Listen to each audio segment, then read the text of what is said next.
अज़ीज़ान मोहतरम, अय्याम मुहर्रम अय्याम बंदगी है, अय्याम बंदगी है, खुदावंद मुतआल की बंदगी के अय्याम है। किस तरह की बंदगी? जिस तरह अमीरुल मोमिनीन अक्सर अपनी शब बसर किया करते थे। अमीरुल मोमिनीन इमाम अली अलैहिस्सलाम किस तरह अपनी शब बसर किया करते थे मालूम है आपको?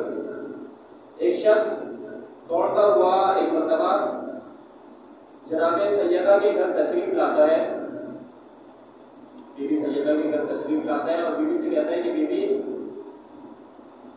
आप इंतज़ाम फरमा लें, तवज्जो से सुनेंगे, आप इंतज़ाम फरमा लें, अमीरुल मोमिनीन इस दुनिया से रुखसत कर गए हैं, अमीरुल मोमिनीन का इंतकाल हो गया है।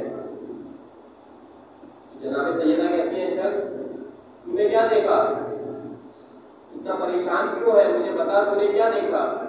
कहते हैं कि मैं बाहर शहर से बाहर कब्रिस्तान में वहां से गुजर रहा था तो मैंने देखा कि रोने की आवाजें आ रही हैं, आवाज़ारी की आवाजें आ रही हैं,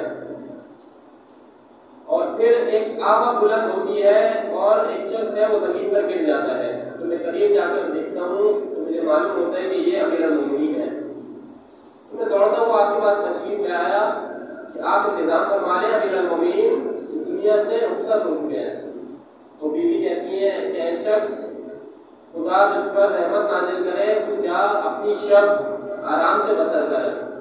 तूने आज अली की हालत देखी है, ज़हरा हर शब अली की हालत देखी है। जनाब ज़हरा हर शब अमीरुल मोमिनीन की इबादत की कैफियत होती थी।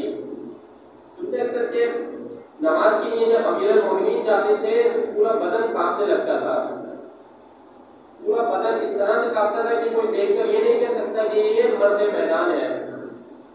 और जब मैदान में निकले तो इस कदर शुजाअत, इस कदर बहादुरी कि जिसका कोई जवाब नहीं।